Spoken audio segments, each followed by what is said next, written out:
Welcome to the Author's Porch, where every good conversation happens. Sit back, relax, and enjoy the ride. From author to author, we want to give you an experience where you learn and enjoy the conversation. Authors tell you about their journey, you learn about new books, and at the end of the day, you go home with a smile on your face because the Author's Porch is a beacon of light, bringing you home to the family you never knew you had. We hope that you enjoy the show.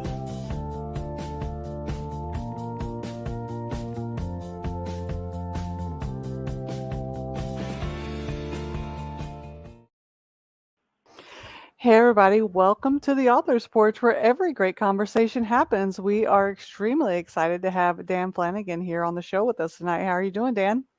Good. Thank you.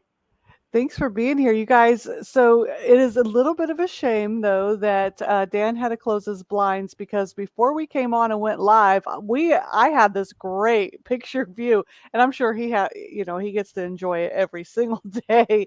But oh man, the view outside your office. So where it currently is your office located at right now? Because I see that you spend your time between a few different places. Yes.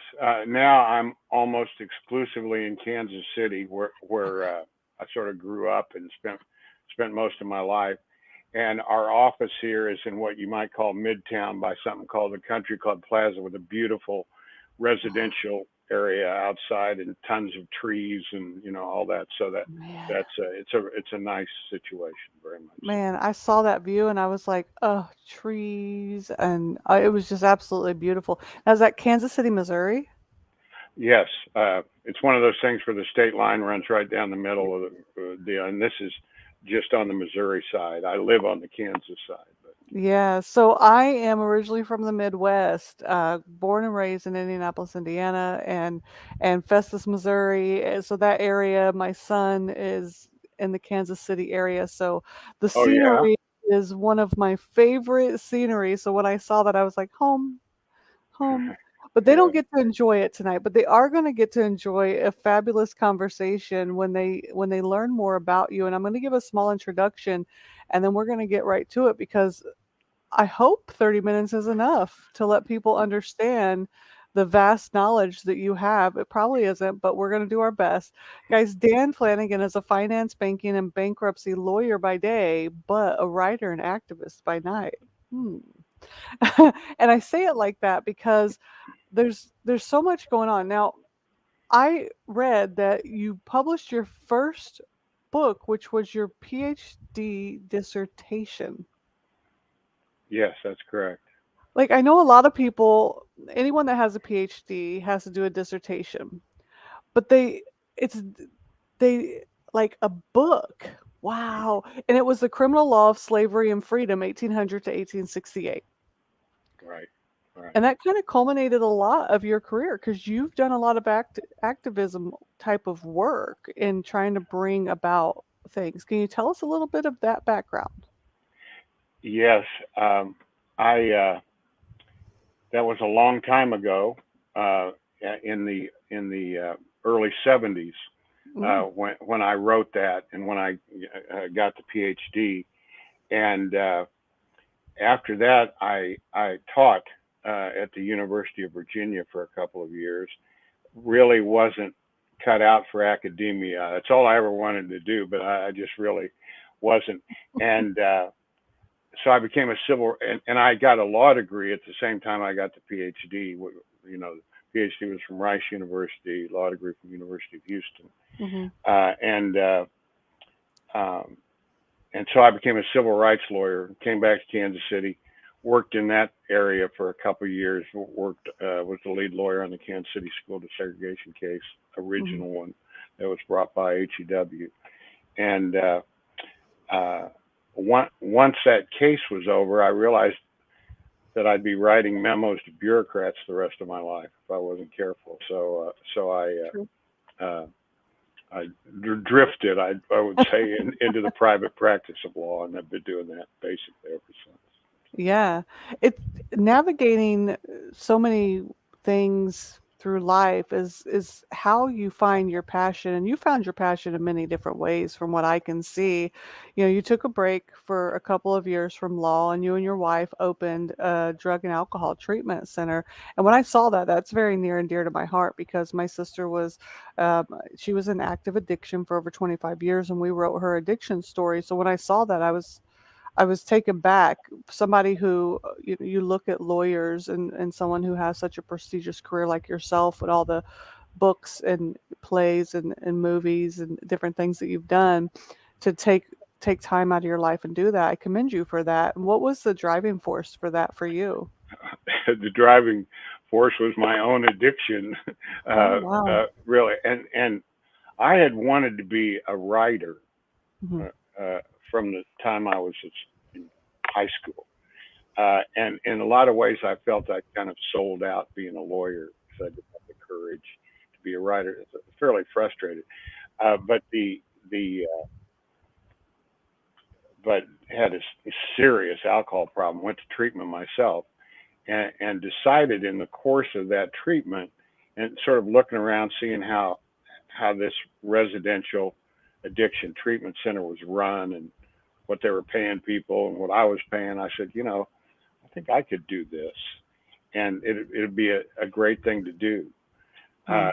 so we got out of there, and within 8 months, we'd opened our own treatment center. Now, Wow. uh, I had everything but capital, so I had to sell it out over the course of time. But it's still there. It employs 400 people now, a huge thing called Sierra Wow. Tucson in Tucson, Arizona.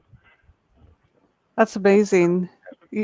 You saw a need yeah, and you gave back. You didn't just go and get treatment for yourself, help yourself so that you could go out and make more money. You said, there's a need for this, and I have an opportunity to give back because somebody gave to me. right. And in a way, it really was a give back when I had to give it up. In that Yeah. sense, it really was. It turned out to be for other people and not for me, and that's fine with me. You And that's kind of been the theme for your entire life, it seems, because you've done so much. You've written a stage play. I see that you've written a stage play and also screenplay pilot for the TV series called O'Keefe. Can you tell us about that one? Yeah, the this may be a little longer answer, but for it, but when I had this desire to write, and in the '80s when I uh, went to treatment myself, and uh, we we developed the addiction treatment center.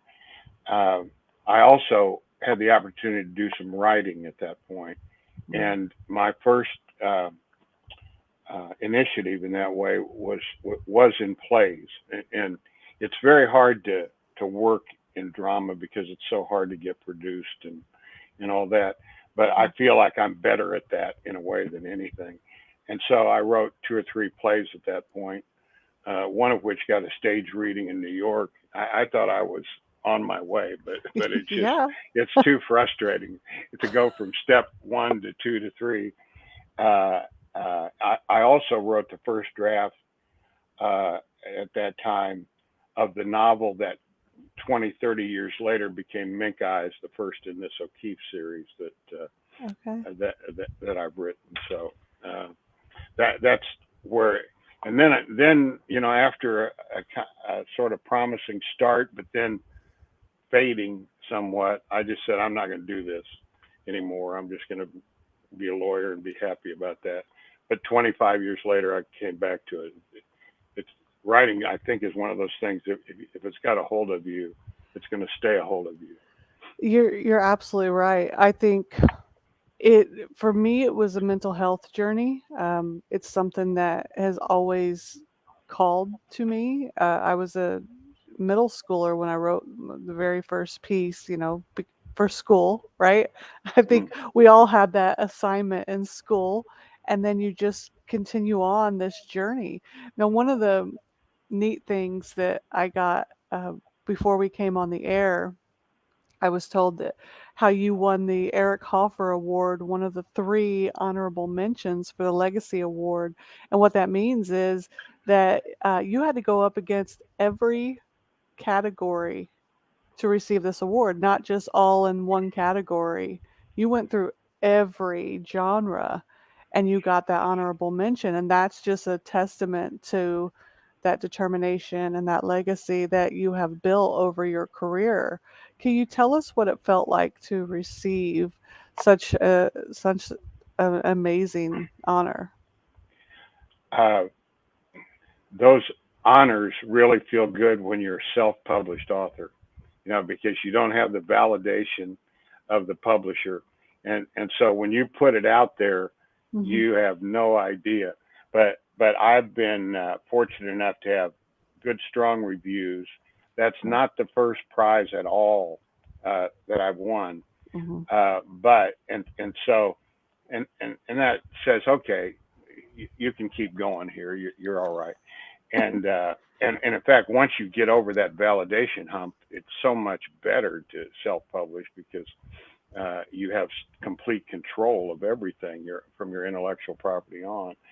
And but this one I like so much because I'm trying uh, to write beyond the detective crime genre, Mm. and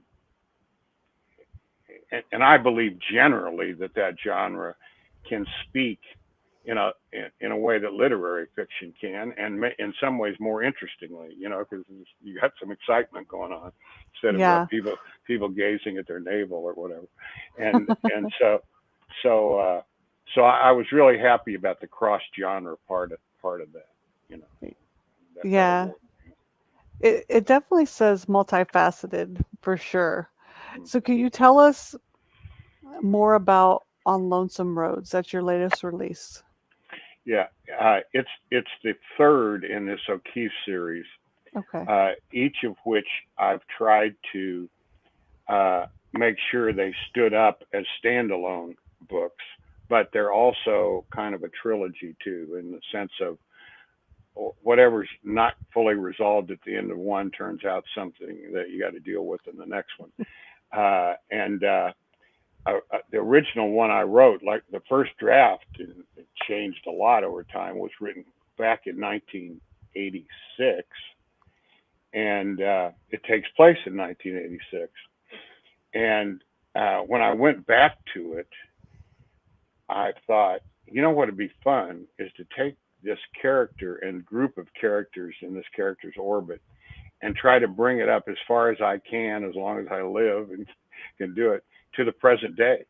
And Mm. so uh, the third one's now 1988. I haven't gotten very far in the chronology, but it's been interesting in that respect, and it's also about uh, the main character's struggle and his family, and it's got a domestic aspect of it.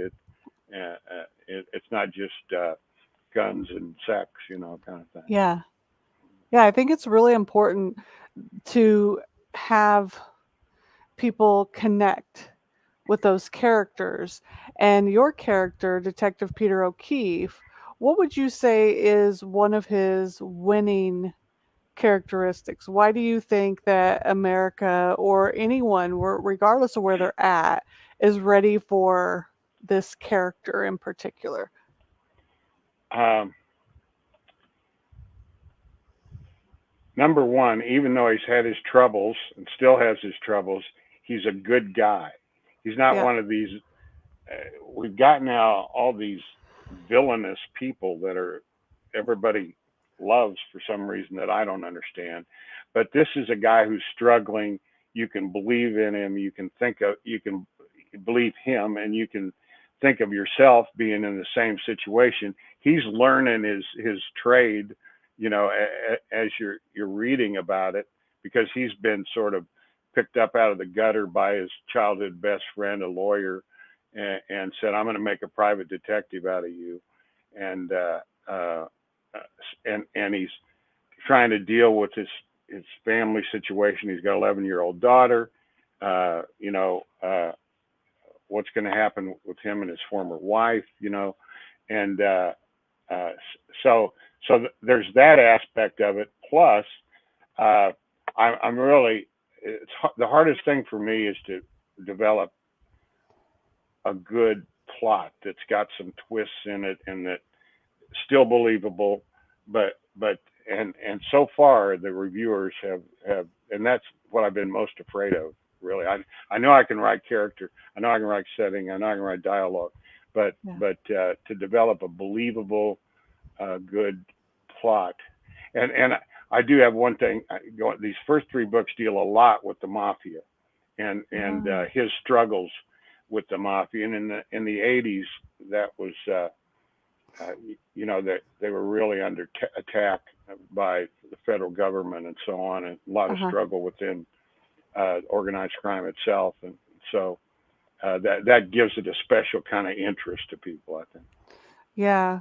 That you could put a mafia story up and people just salivate over Yeah, that. There's yeah. something about greed and crime that people want that story almost like viscerally. They need to hear it's like a good gossip story, but Hmm. it's not gossip, it's real life. Why do you think that that interests people Uh, so much? it's really kind of baffling to me, Yeah. but it goes clear back to Jesse James, Oh, yeah. and people who didn't deserve to be seen as some kind of a hero, but were. Mhm. And but I think there's some fascinating with the mafia. It's a fascinating ethnic group with this familial thing, even though a lot of it's as false as you can possibly believe, Yeah. and a whole structure around it, and so uh, and it's interesting. It's interesting. It's very interesting. I think a lot of people like the sensationalization of it, how it's picked up by, um, the story's told one way this way, the story's told this way, and but Yeah, you think, and by the way, I'm definitely not glorifying these people. There's no doubt about that. yeah, you're But they're human beings, so in their own way, they're struggling with their situations. And I right. have one character in Lonesome Roads. Uh, it's a sort of a female mafia boss type person who doesn't want to be in it anymore, and is trying to get out. Yeah. So it's kind of interesting. What it sounds like is your character, Detective Peter O'Keefe, is somebody that the general public can relate to. It's almost like they see their self in him. They can see the struggles, his inner things that he's going through, and he's a real life person to them. And I think that's why they're going to connect with him so much, is they're going to see him as real, jump off the page type of character versus an over sensationalized version of what you see on the stuff that isn't as connectable per se. He's definitely not a. I mean, obviously this kind of stuff connects, but he's definitely not a superhero. He's a guy Yeah. that's making his own mistakes and struggling along, and But and those are the ones where you see in TV shows, because I watch the TV shows like Criminal Minds, Bones, those are my favorite. mm, But those are the ones you see 10, 15 series, you see those different, they go on for 10, 15, 20 years versus mm, the one off or the two off. And they have the characters like the Peter O'Keefes and stuff like that. Those ones mm, where they jump off the page and they're people you want to be like. They're people you want to rescue you if you ever yeah, yeah, are in a bind or something like yeah. that. Do you And the think that, other thing I'm trying to do is build this ensemble of characters mm, beyond just him, his partners in his detective agency, his lawyer buddy, his daughter plays a huge role in this oh most wow. recent book.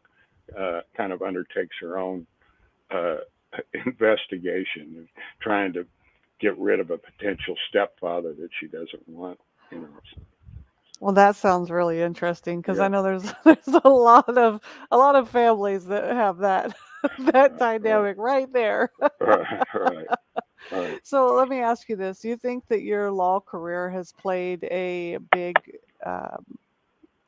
part in your writing? Yeah. Well, there's that left brain, right brain thing, and Yeah. I'm not sure how that really works. Uh, Not writing per se, but it has given me uh, plots. Mm. I've been in the finance bankruptcy arena where there's been a lot of uh, business failures, a lot of fraud, and all that. Mhm. And so that has really, for example, Mink Eye is the first book, and I got to say, only the premise is real, because the rest of it is definitely not. But I had a case as a young lawyer involving a mink farm, and Mm. and and that was such an incredible experience to, some kid from the city going down to the country and seeing dealing with this whole operation. It was a Ponzi scheme and all that. So, and that's the Wow. premise Yeah. of Mink Eyes. Now, what happens to my private detective never didn't happen to me, but Yeah. so, and then the second book, The Big Tilt, which is the one that's really probably gotten more honors and critical praise. And it was the Hofer Award Mm. book. Uh, a lot of it arises out of the so-called S&L crisis of the 80s and 90s, when the Okay. savings and loans were collapsing, and lots of Mhm. bank fraud and prosecutions for fraud and so on. And that plays a significant part in that second book. Well, I dare to say that you have plenty of material, obviously. Yeah, yeah. You And we could move right on through the 90s and on.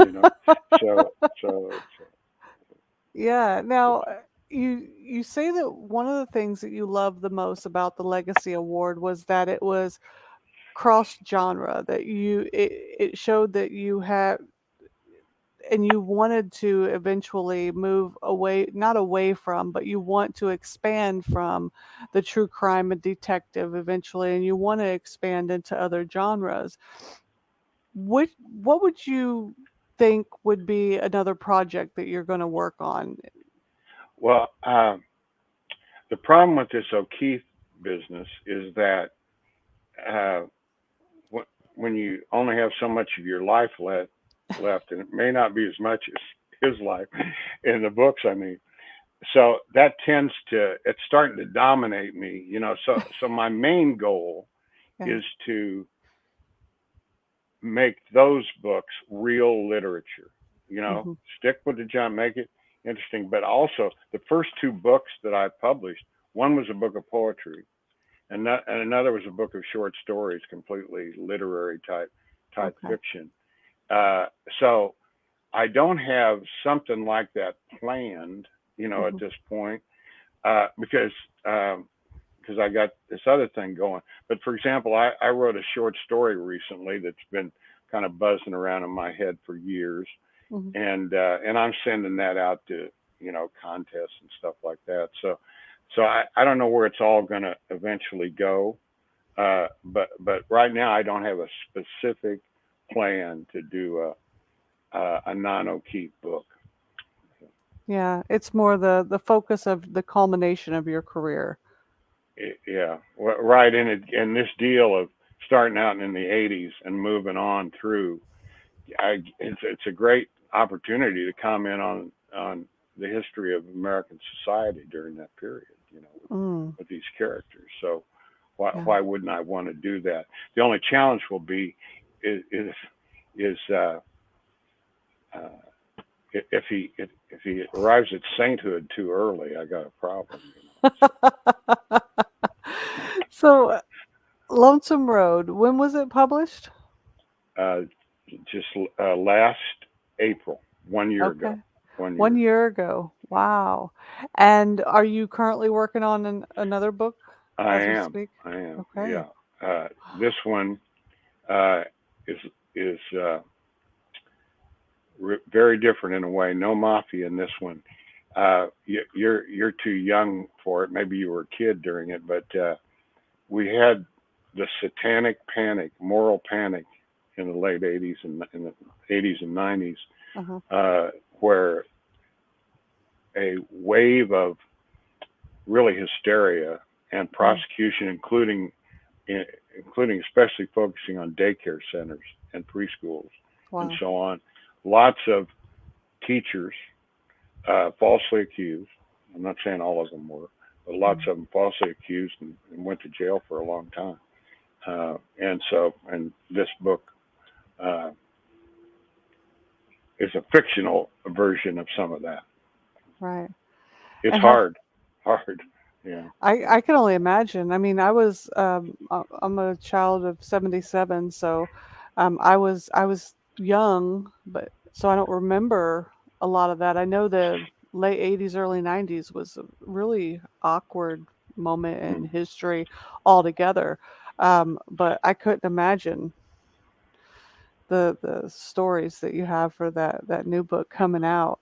And Yeah. how long does it normally take you to write Uh, your books? well, um, it's hard to know that in a way because the first three, were really almost rooted in the past in some ways, and it was just me getting them into a good position, Yeah. that I'd written over the years.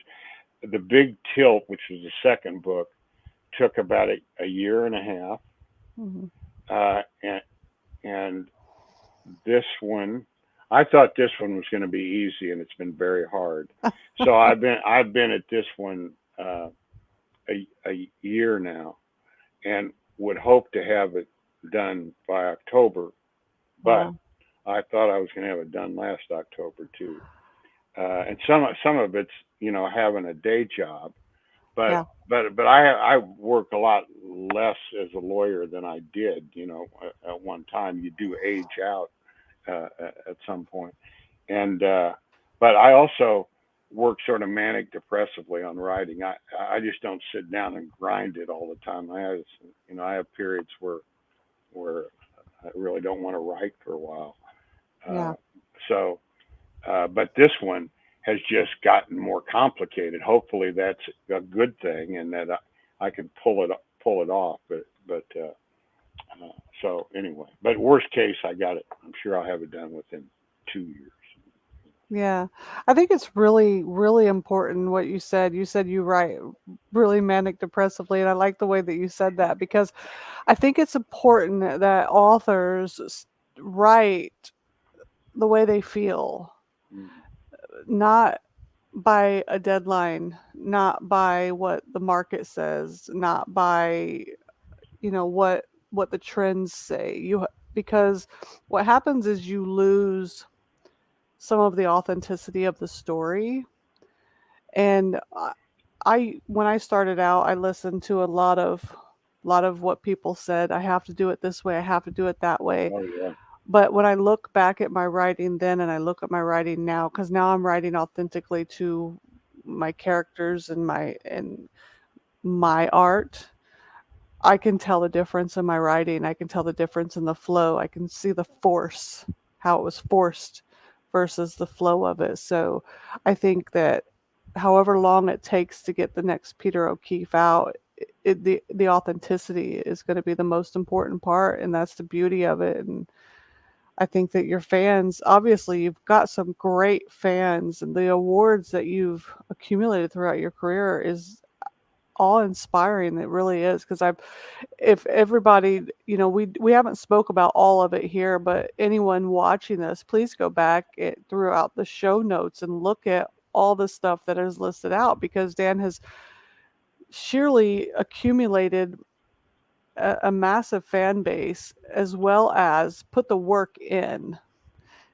through the Mm, mm. self-publishing route to say, look, I'm going to do this and I'm going to take the time to do what needs to be done and put myself out there. And it's been absolutely amazing to read about it. I'm glad to hear all that. It's what's funny is I I've pursued two careers that are both hard as hell. you know, uh, uh, law is about conflict all the time, and this Yeah. is about driving yourself to produce things you're doubtful of the whole way until you get to the end of it. Yeah. It's something else.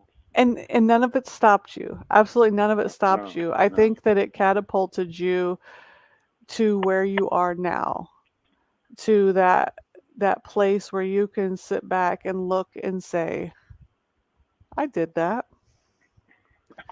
Yes, I yeah, did that. And if anyone says they can't do it, let me show them yeah, how it's yeah, possible. And yeah, that's the beauty of all of it. Yeah. yeah. But I do say I've been showered with undeserved rewards my whole life. Well, you've put the work in. I think that they're very well That is deserved. true. I, One thing is I've worked hard.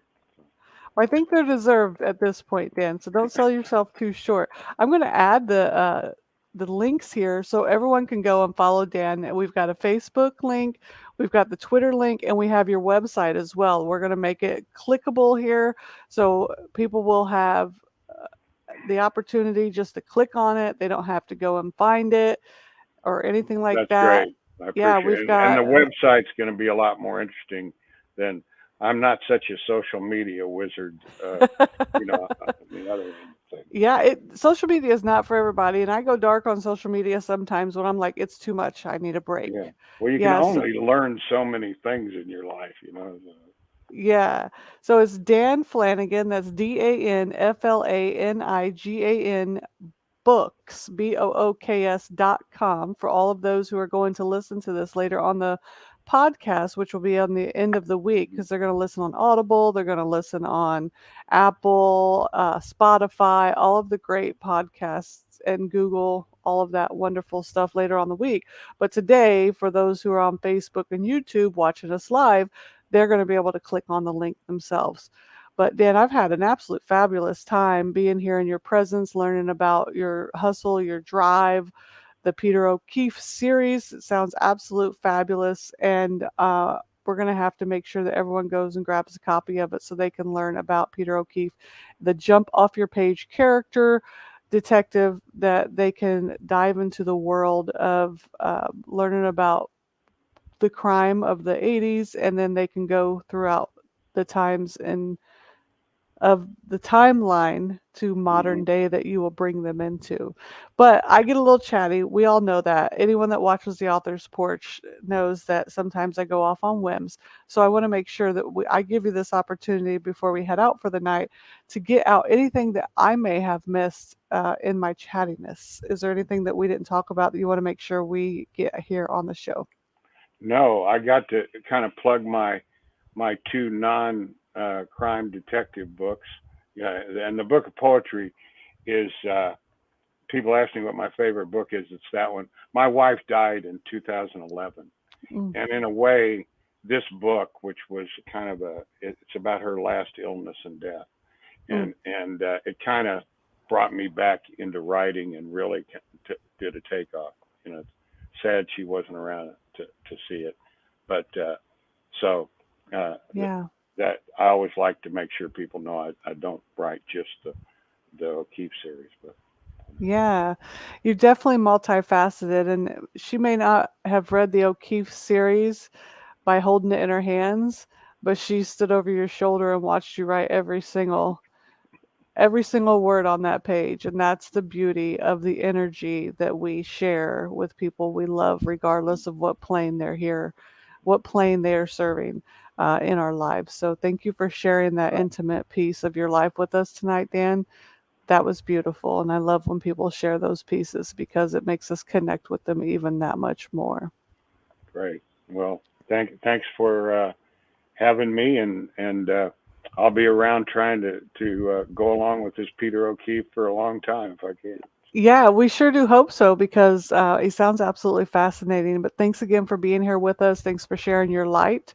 Thanks for sharing your love for literature and also your love for law because we do love our law abiding citizens. Guys, make sure you come back and watch us here on the author's porch. We're going to be back in 30 minutes. We have another guest. And also make sure it is May. Get all of your articles and all of your submissions in for the magazine due on the 1st of June because the magazine will be coming out on the 4th of July. Independence Day, guys. See you guys later. Have a good night. Bye, Dan. See you Thank you. later. Bye, everybody. Goodbye.